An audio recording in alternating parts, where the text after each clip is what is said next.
optimism that China may be willing to move on some of these big key issues like intellectual property theft, the forced technology transfer, protective tariffs, as well as ownership of foreign companies in China. But if there is no movement, the president is ready and willing to put tariffs on another $257 billion worth of goods from China.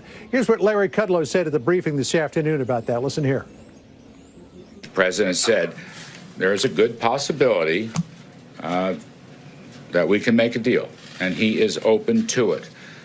But on the other hand, if these conditions I mentioned a few moments ago are not met, not dealt with, the president has said, look, he's perfectly happy to stand on his tariff policies. Kudlow also said that if it comes down to a tit-for-tat war over tariffs, the U.S. is in a much better position to win that war than China because our economy is strong, whereas the Chinese economy is beginning to run into some trouble. He pointed out that the Shanghai index is down 20%, while our markets are flat. Listen here. I'm not suggesting that there aren't winners and losers in that game. It's a complicated game. But on the other hand, I think we are in far better shape to weather this than the Chinese are. You have to ask yourself, this is what President Trump has been talking about, is it free trade when there's clear evidence of unfair and WTO illegal trading practices by China for several decades? Is that fair? Is that free? Is it free when intellectual property theft occurs? In our hour-long meeting with Larry Kudlow this morning, the one word that he kept using, Neil, in talking about the progress of talks between the United States and China over trade was disappointment. It seems that China is completely intransigent about these issues, but everybody is looking forward to this Saturday as a potential breakthrough moment. But nobody wants to think about the consequences, Neil, if something doesn't shake loose during that meeting on Saturday. And really, welcome back. All right. Thank you, my friend. John Roberts at the White House. As John was pointing out, this is a pivotal issue not only in Washington, but certainly for the markets. The better things look for trade, the better they look. The worse things look for trade, the worse they look. It's as simple as that. So if we get this construct of a deal or even the talk of arranging a deal, would that be enough to keep the markets going one way, up? Stifel chief economist Lindsay Paz joins us, market watcher Scott Martin, former North Carolina Democratic Congressman Brad Miller. Lindsay, I'm looking at this and saying the markets always move on whether this trade thing looks good or bad. Bad if it looks bad, good if it looks good. Is that still the case? Absolutely. And this is just going to cause more uncertainty at this point. We've seen the market trade higher when there was starting to be some positive signs of negotiations coming to fruition. And then, of course, the market trading down when we find out that meetings were still, quote, disappointing between the two leaders. So I do think this is going to continue to perpetuate volatility. Now, we know that the tariffs imposed thus far have had a very minimal impact on the economy as a whole, but more tariffs will have more of an impact on the economy. And as we expect the economy to begin to lose momentum in 2019, more of this uncertainty, more of this contentious trade environment will compound that weakness, compound that downward pressure on the economy. And that's the threat, right, Scott? I mean, that the president has sort of upped and spread the ante to electronic gadgets and items made in China with a 10% tariff on them. Yeah, you run the risk, Neil, of spilling the gambling chips and then having to pick them up when they're spread out everywhere on the table, and that's a big mess. I'll tell you what, I mean, after the comments today from Kudlow, I guess we're on a last-name basis there, this is turning into a death match. I mean, where is Vince McMahon when you need him? Because China, to me, is looking to really take this thing as far as they can, and I got to disagree with the notion of who's got more to lose here. China's economy is already suffering. China's market is already suffering. Our economy is supposedly in this phenomenal shape, of most of which I agree with that, and our market is still flat. So when we take this approach that says, hey, they're the ones that have all this stuff to lose, I'm not so sure if that's correct or a gamble I want to make. Yeah, Congressman, I don't know how Democrats or Republicans stand on this, but I know both get very worried when it leads to this type of volatility. What do you think? Well, sure. I mean, the volatility of the market, you mean? To everything. Yes, sure. Everyone would like everything to be steady and smooth and predictable so they can plan around it. But life doesn't present us that always. The the problems in the economy are not just limited to the trade war. We've got consumers that are now, household debt is back to what it was pre-crisis. There are a lot of things to worry about in the economy, and not just tariffs and not just holiday sales. All right, there's also government debt, right, which is out of control, right? That is well down the list for me behind household debt as a threat to the economy, below household debt and corporate debt, which is also at absurdly high levels. Well, right now, why is that? Go ahead. Why is that down on the list, though? Because if you think about it, the government doesn't really help the economy. The consumer does. So it's actually a good thing that consumers and corporations are faithful in the future and willing to borrow, willing to reinvest, willing to pay dividends, buy back stock, because they're confident about the future growth of the economy, aren't they? That's the most rose-colored view of what is going on in the economy that I think I have ever heard. Corporations buy back their own debt because they are cashing out the corporation. They are borrowing against the future. It manipulates the price of their stock.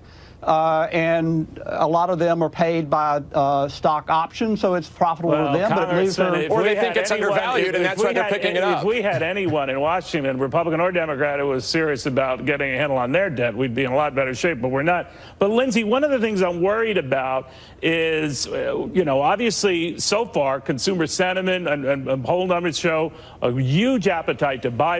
They're buying like crazy. Certainly on Cyber Monday, record number, almost $8 billion. So they're inclined right now to maybe lead the way. But I'm wondering if we run into some trade frictions here, whether all that stops. Well, I am concerned about the consumer because, as we know, the consumer has been levering up, taking on additional debt, as just mentioned, also eating into savings. And so this puts them on a precarious footing as we go into a potentially slower growth next year. And as we look at retail sales, so let's take the holiday spending out of it and look at the trend of what the consumer's been doing. We've actually seen some very dismal spending reports as of late. August and September, back-to-back months of negative spending. So you're with the now, congressman that things are rebounded. beginning to sputter a little bit. Oh, absolutely. Absolutely. We've seen growth slow, and we do expect it to continue to slow on the heels of a slower consumer, weaker consumer into 2019. All right, guys, I want to thank you all. Sorry for the abbreviated time here. What we do have, though, is a situation where everything is on tenterhooks based on trade and whether we can get something cobbled together with the Chinese. There's no guarantee of that. And all right, a shutdown over a wall. Don't laugh. House Majority Whip Steve Scalise just meeting with the president. He'll be my guest soon. What are the threats and what's real there? First to Mike Emanuel on Capitol Hill on Senate Majority Leader Mitch McConnell for the time being and what he is saying. Mike. Neil, good afternoon to you. Well, bottom line, part of the government runs out of money a week from Friday, and a serious aspect of that is Homeland Security. And President Trump and his allies are saying he wants serious funding for the border wall. One idea that's being floated is $5 billion for border security over 2 years, but Senate Democratic Leader Chuck Schumer didn't like that option. If there's any shutdown, it's on President Trump's back. First, left to our own devices, the Senate and House could come to an agreement. Second, the Republicans are in control of the presidency, the House, and the Senate. A shutdown is on their back. Stick to the $1.6 billion. Schumer also said he's not going to negotiate with the media. Senate Majority Leader Mitch McConnell later came out and said he's trying to work this out with the clock running. We're trying to get the president the money he would like for the wall. That's part of the year-end funding discussion, which is ongoing. That's one of the many things we've got to wrap up here at the end of the year. House Republican leaders were just down at the White House for a meeting with President Trump about some of these end-of-the-year issues like government funding and the border wall. No comment from House Speaker Paul Ryan on his way back into the Capitol. Neil? All right, thank you, my friend, Mike Emanuel. Coming up, the House Majority Whip, soon to be the House Minority Whip, the #2 Republican in the House, just meeting with the President of the United States on this and a host of other issues. Steve Scalise, after this.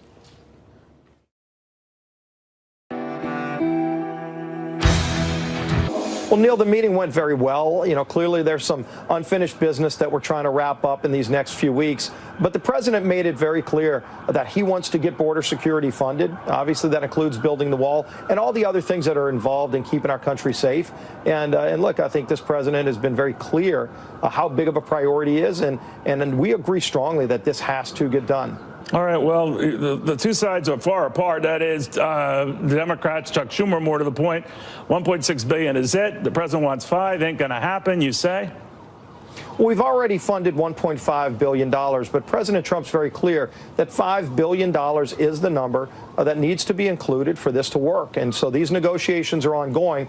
But again, President Trump's been very clear, and I think if you see with this caravan, where you have people not trying to come in the legal way, but literally trying to attack our law enforcement personnel at the border, that border security is a top priority of keeping America safe, and I'm glad that President Trump continues to make sure that this is going to be addressed, and it will be. All right. Now, so you're convinced that this will happen. Would you risk a government shutdown to make it happen?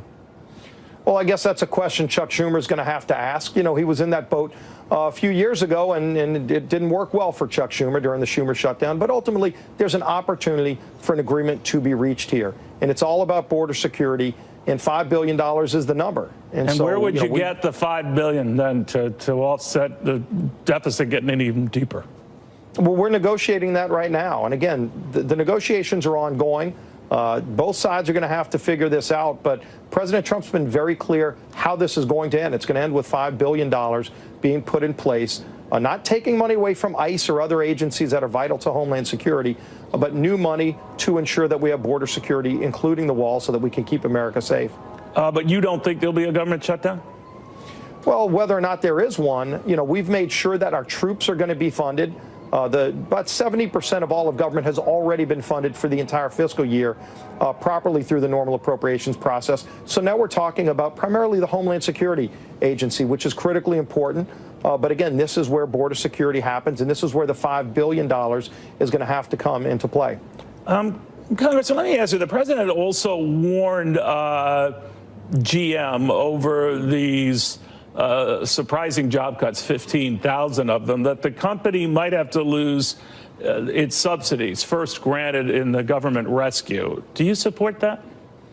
Well, first of all, I didn't support the government bailout, but at the same time, I think President Trump is being very vocal in standing up for American jobs. And if GM is going to close plants because there was one product line that wasn't selling well, what he's asking is go find a different product line. Obviously, they're going to build a new line of cars to replace the sedans that aren't selling. Mary Barra largely blamed the trade tariffs for that, and that it's making its business much pricier and tougher. You don't buy that?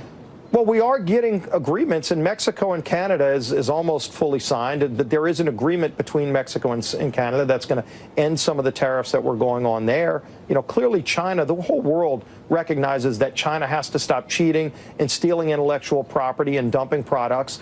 And so the world's going to recognize that China's got to play by everybody else's rules. But in the meantime, President Trump was able to negotiate with Canada and Mexico on a new agreement that'll be coming to Congress soon. And at least that's going to address some of the tariff problems. But, Congressman, wouldn't we want a GM being more scrupulous about its bottom line and the, you know, fat and happy days when it didn't do that and it went to bankruptcy, that we want it to be moving ahead of the curve on problems that could result in tens of thousands of more people getting laid off? Well, if there was not an ability for them to be competitive, that's one thing. But with the tax cut bill we just passed, and as you know, we had the highest corporate tax rate in the world. So America was one of the worst places to do business. And we fixed that with the dramatic tax cuts that are now bringing jobs back to this country. So if it's about tariffs, there are trade deals that are being agreed to, including Mexico and Canada, that just got finalized. So let's go and let the trade deals play out. But if you're going to make a long-term decision on where to build your next line of cars, America is now the best place to do business again. It wasn't just a few years ago because we had the highest corporate rate in the industrialized world. So that's been resolved. That excuse no longer exists. All right. Let me ask you about the China talks. And, of course, the president will address this with Xi Jinping when he is in Argentina this weekend for the G20 summit. But he held out the possibility, or at least Larry Kudlow, his top economic advisor, held out the possibility that the two sides could maybe cobble something together. But he wasn't optimistic. And then the president upping the ante, as you know, sir, by talking about raising tariffs 25%, then going beyond the next year to 10% tariffs, for example, on laptops and the like that are made in China. Do you fear this is getting out of control? Well, you know, you've seen countries taking advantage of America for a long time. Again, that finally got addressed with Canada and with Mexico and the disparities that we saw at least finally be brought to the table there. China has not been pushed to those limits. They've known that they can take advantage of America and a lot of our other allies around the world. And so, frankly, if you see the United States economy saying, we have open doors to everybody, but there are countries that are closing their doors to us. China's one of them. It's time for you to treat us as fair as we treat you, and if not, there's going to be consequences. I don't think China wants to lose out on the American economy, and I think you're going to see them, once they realize that we're serious about this, you're going to see them come to better terms and treat America fairly. But what if they don't? What if they don't? And we've extended this, Congressman, to, as I say, laptops and other things made in China. It just seems to go up, up, up, up, up, you know? Yeah, and look, none of us want to see that. I surely don't want to see it, but I also don't want to see countries taking advantage of the United States. China's been one of the worst at taking advantage of the United States. Let's finally confront that problem. If you treat us fairly, we're going to have open doors. What's wrong with that? And if they're not willing to do that, then what do they really want to achieve? But isn't it weird that where the states that would benefit most from fair, freer trade, especially in the Rust Belt, where the states that handed Republicans some unexpected losses that really stacked up, are you afraid this is a political loser? Well, you're assuming that these negotiations aren't going to be successful.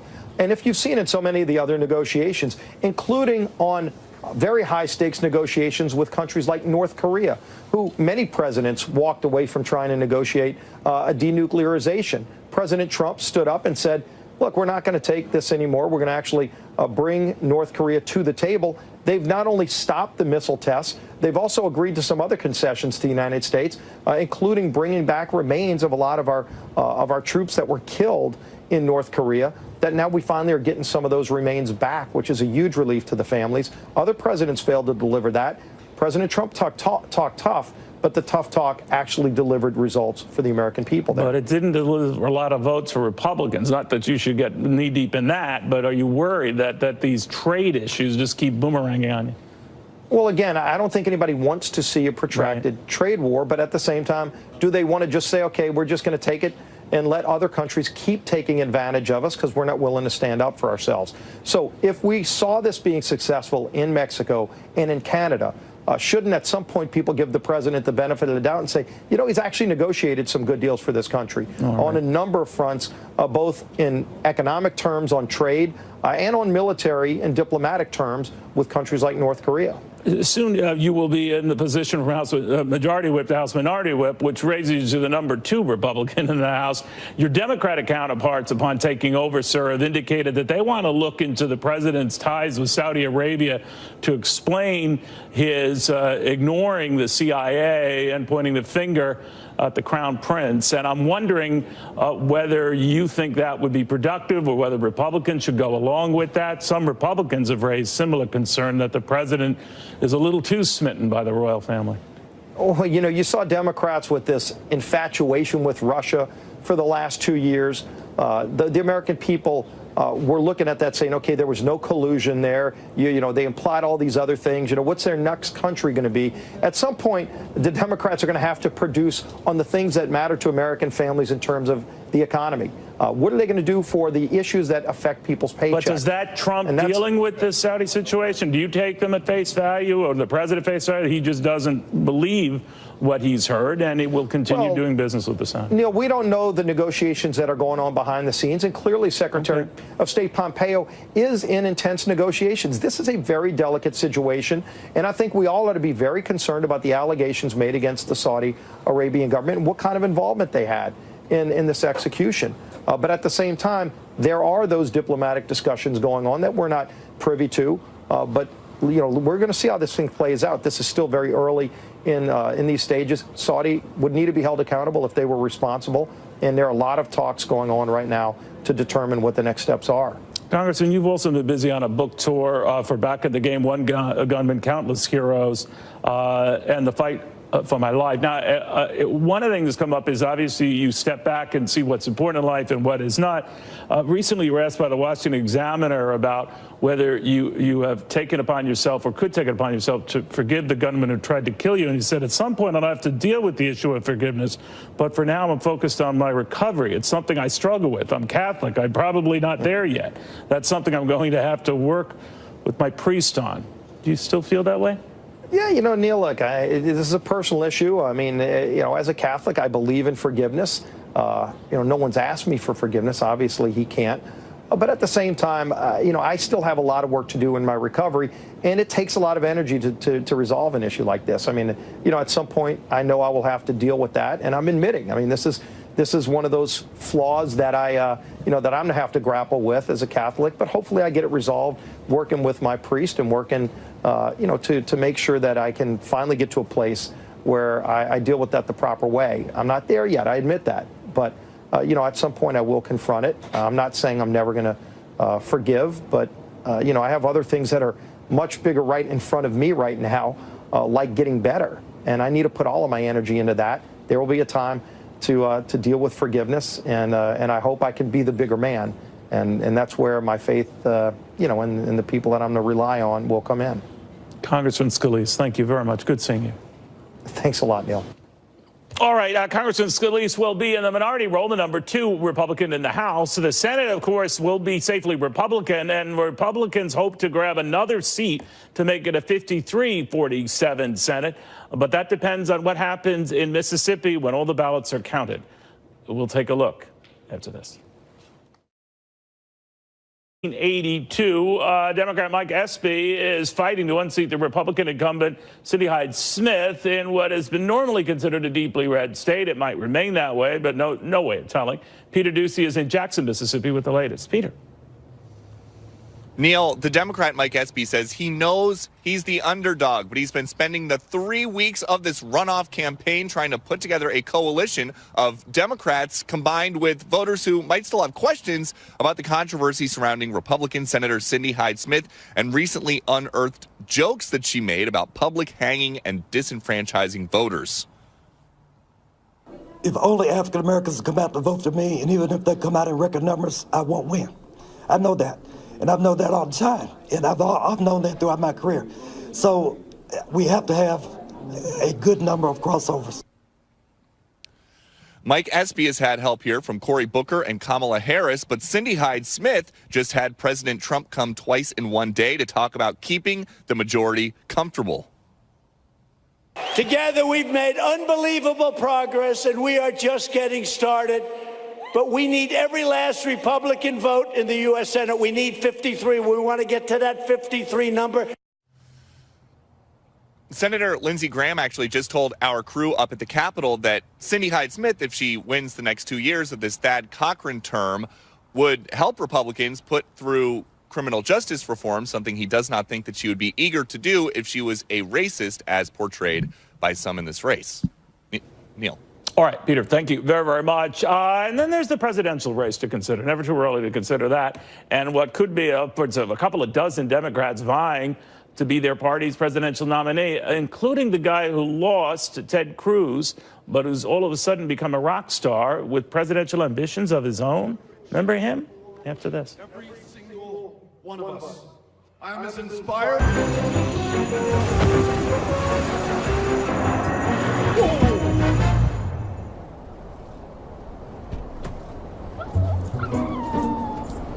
The Mercedes-Benz winter event is back. All right, Texas Democrat Beto O'Rourke is now seriously considering a 2020 presidential run, while Michael Bloomberg, we're told, is going to be visiting Iowa. That's a crowded field already, where upwards of 24 Democrats, 24, could be seriously entertaining a White House run. Carl Rove is here with the implications of all of that. Carl, in a crowded field, who benefits? Whoever breaks out of the pack and grabs the public attention. But it's going to be hard to do with 24 competitors with big geographical bases. Think about it. We've got Democrats coming from California and Texas, New York, you know, big states with big blocks of delegates. So we're going to have a spirited, confused, long, and always exciting contest for the Democratic nomination. It was a crowded field that Donald Trump weighed into. What proved the trick for him that maybe a Democrat, oddly enough, could learn from? Well, Trump represented what Republicans wanted to see done by their candidate, which is to reach down, pick up a giant brick, and throw it through a plate glass window. They were so angry at President Obama that they wanted somebody who would crystallize that antagonism towards the political establishment in Washington and the political elites that they thought looked down upon him, and he did it. And in order to do that, he had to take out people one by one through a long series of debates and contests, and did so within about 5 months from the beginning of the primary season until May was just about 5 months. So each contest is different. This one's not going to be the same as the last one, and there's no model that Trump provided that is going to be available automatically to somebody. But you got to stand out somehow, some way, some form. What about the positioning of the primaries themselves, Carl? At California front load, you could make the argument that helps, let's say, a Kamala Harris, right? Yeah, you could, but there are two ways of looking at it. We're going to have Iowa and New Hampshire beforehand. So does somebody come out of those two and go to California and run straight up against Kamala Harris in Northern California and Eric Garcetti, the mayor of Los Angeles in Southern California? Or do they come out of the early primary states, the traditional states of Iowa, New Hampshire, and so forth, and go roaring into California with a head of steam and grab a bunch of delegates that might otherwise go to a favorite son? And then we've got the likelihood of, by moving that big block of delegates early, what we may be doing is we may be guaranteeing that we have our first Democratic convention since, well, I don't know, 1960, 1956, 1952, that is really undecided by the time you go into the convention. The Democrats have rules that are more proportional than Republicans, and while the power of the superdelegates was removed on the first ballot, they get to, if there's nobody chosen on the first ballot, they get to start voting on the second ballot. That could make for a really exciting influence that could swing the convention one way or the other, starting on the second ballot. Maybe it's the post-Barack Obama phenomena for Democrats, but if you're young, I get a sense that they don't want to waste a moment, and maybe that can be a call for Beto O'Rourke to run. Just a congressman, but made a valiant effort in Texas and had a lot of outside money and interest in his candidacy. What do you think? Well, Robert Francis O'Rourke was a phenom. Let's see if it can translate to the national stage. He had the advantage in Texas of not having a primary, but he will face a spirited primary, and he's going to have to prove his chops. And again, each election tends to be a reaction to the previous one, not exactly a, sort of a furtherance of it. So the idea of the outsider with no appreciable record, that may have worked in 2016. I'm not certain it's going to necessarily work in 2020. One of the interesting tests is going to be whether he attempts to take his nickname, Beto, to the national stage, or whether he runs it more prosaically as Robert Francis O'Rourke. I don't think he goes with Robert Francis. But yeah, I don't think so either. It'd be a tough one. But let me get your take on the president and his dilemma. Obviously, in a lot of the Rust Belt states, those that were vulnerable to trade and obviously tight races, there's a concern that the president would have a tough time repeating the electoral math that won him the White House in 2016. Do you agree with that? Well, I think it is going to be difficult, not insurmountable. Obviously, he broke the odds once before, but most presidents tend to consolidate their base. Remember, on Election Day in the Fox exit polls, 37% of the electorate said they liked the president personally, and they liked his policies, and he represented change, and they were voting for him enthusiastically. 9% say, I may like some of your policies, but I really don't like you personally, and I don't think you have the temperament and experience to be president. I rate you unfavorably, but I'm still going to vote for you because you aren't her. So the question next time is going to be, first and foremost, do the Democrats nominate somebody who's as bad as Hillary Clinton? And second of all, what does the president do to keep this change mantle that he had and that moved so strongly in his favor in 2016? What does he do to keep that change mantle in hand in order to win in 2020? Remember, if you thought the country was going in the right direction, which was about 35% of the electorate, you voted for her by almost 90 to less than 10. Right. But everybody else, the two-thirds that thought we were going in the wrong direction, they voted for him enough to give him 46% of the vote. All right. Carl, always good. Thank you, sir. Thank you, sir. All right, Carl Roll. Nancy Pelosi not giving up on her quest to become the next Speaker of the House. Who she is wooing and winning after this.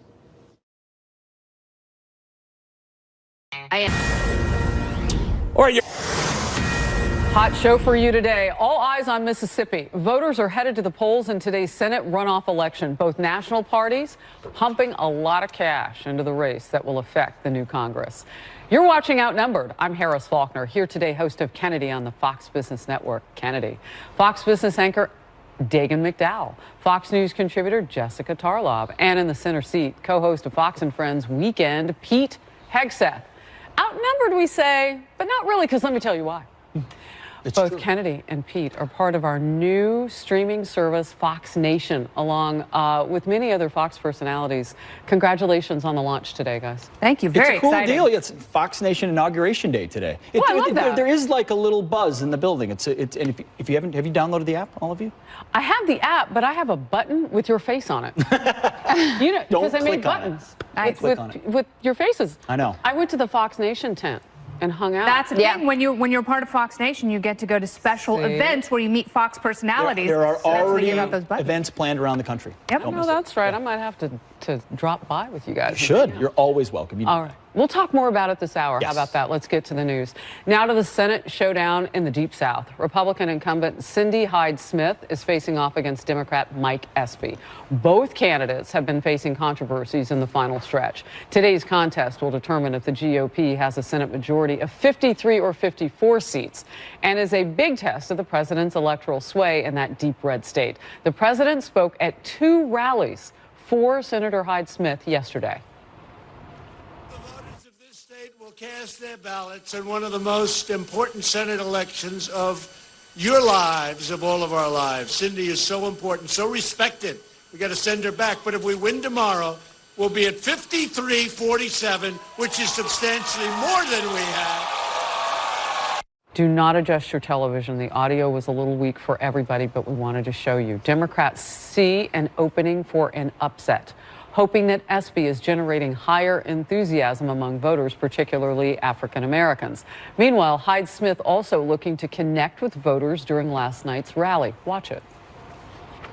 I tell you, in the beginning, I said, this campaign, this election, it's not about me. It's about the people of Mississippi. It's about what you believe in and what you care about. But all I know is that I've seen palpable enthusiasm all over Mississippi.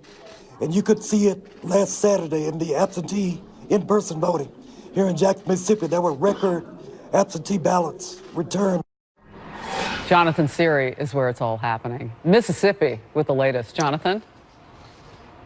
Hi, Harris. Well, Mike Espy cast his ballot here at this church just outside the city limits of Jackson. He, of course, being the Democrat in this race, he enjoys strong support among African-American voters in this state. The state, by the way, is 38% black. It's the highest rate of any state. But a Democratic strategist tells Fox News Espy is going to need to get more than 20% of the white vote if he's going to win this runoff. If only African Americans come out to vote for me, and even if they come out in record numbers, I won't win. I know that, and I've known that all the time, and I've known that throughout my career. So we have to have a good number of crossovers, and we see that. Republican Senator Cindy Hyde-Smith has tried to tie her opponent to national Democrats.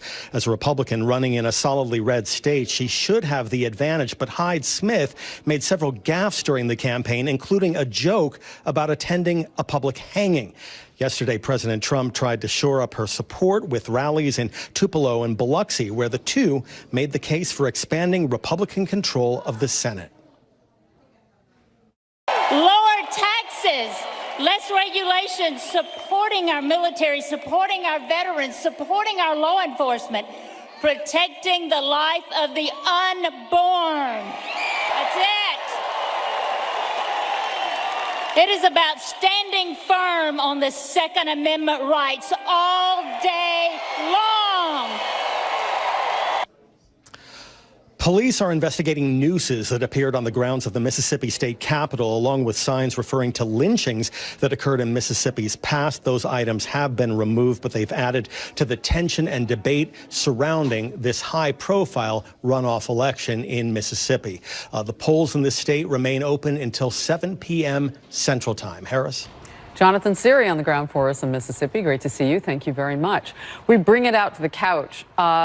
This is a very red state, and it's down to the wire now. How do you call it? It is down to the wire. It's a red state. Hyde Smith is going to win. The polling shows that. The attempts by the media to further listen, you can say graceless things, foolish things. It doesn't make them racist things in every way that you have said them. I really think people that know her, you think she's a talking about it, having a lynching is not a race. That doesn't have a racial connotation. She's a nice lady with a gift for saying graceless things. First of all, I don't want to get into. Who cares? I don't want to get into the semantics of it, but there were. You have to though. She said lynching.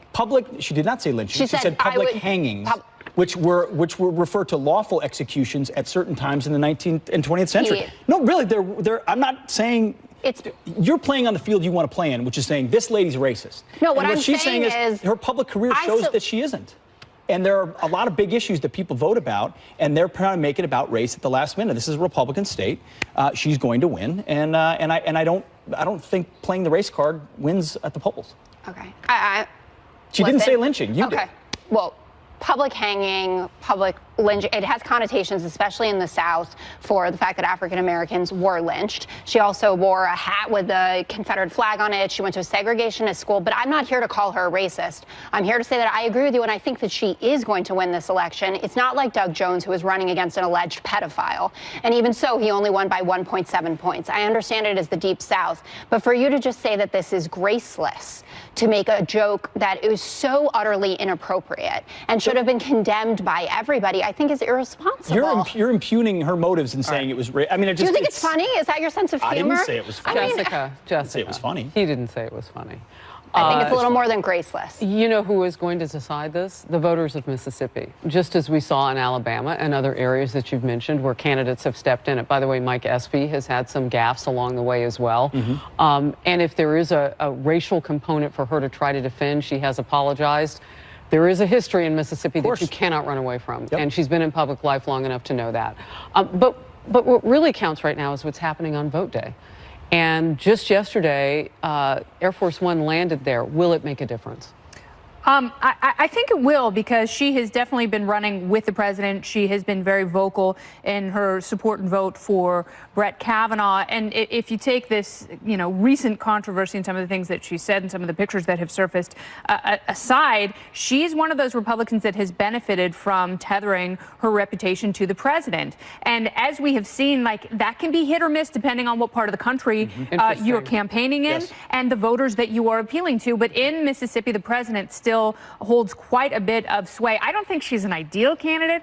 I agree. And I think this is actually one of those turns of phrase that is so deeply baked into the culture and the way people talk when they're trying to express something that they no longer remember what it means. And sometimes you do have to look back and examine that painful history so you can, hopefully have an honest discussion and move on from it together. I think that very astute. This should serve as a reminder to the Republicans as well that it's going to take more than just running a female candidate to win back the female vote. That it has to go much further than that. I just was remembering back to, I think it was 2010.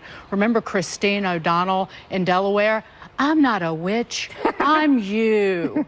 And Sharon Angle in Nevada. Those were flawed female candidates, and we have a long way to go in Republican politics for them to win the female vote back, which you saw in the numbers in the midterm elections. College-educated women went for Democratic House candidates by 26 percentage points, and suburban women 17 percentage points there.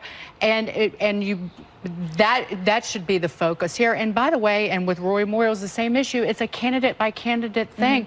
Even before the allegations against Roy Moore, he had been removed from his court seat twice for defying court orders. He was a terrible candidate to begin with. Republicans need to wake up to And that's legal. Just real quickly, Jessica, if this happens tonight, and Pete, it looks statistically she's never lost her lead, Hyde Smith. It looks like it will happen for Republicans. That lead in the Senate then then broadens out. And that's a bigger issue for Democrats than focusing in on Florida or Mississippi or Alabama or any of those states where vote counts were close and some of the arguments have gone outside of the voting poll. Yeah, absolutely. I mean, every seat counts, and we know that especially when there are a few moderate Republicans that always seem to be on the fence about, you know, whatever the big vote of the day is. But this wasn't a seat that Democrats came into the 2018 midterms expecting that we were going to pick up. People were hopeful about it. No, I think Doug Jones is still walking around going, really? Yeah, exactly. It's been since 1982, Democrats haven't won a Senate campaign in the state of Mississippi. Yeah. 82. And they haven't So had, it would be a nice they haven't bonus, had an African-American senator since Reconstruction. which is yeah. unreal. So Well, the we'll voters see. will decide. Yeah, we'll see what happens. And if she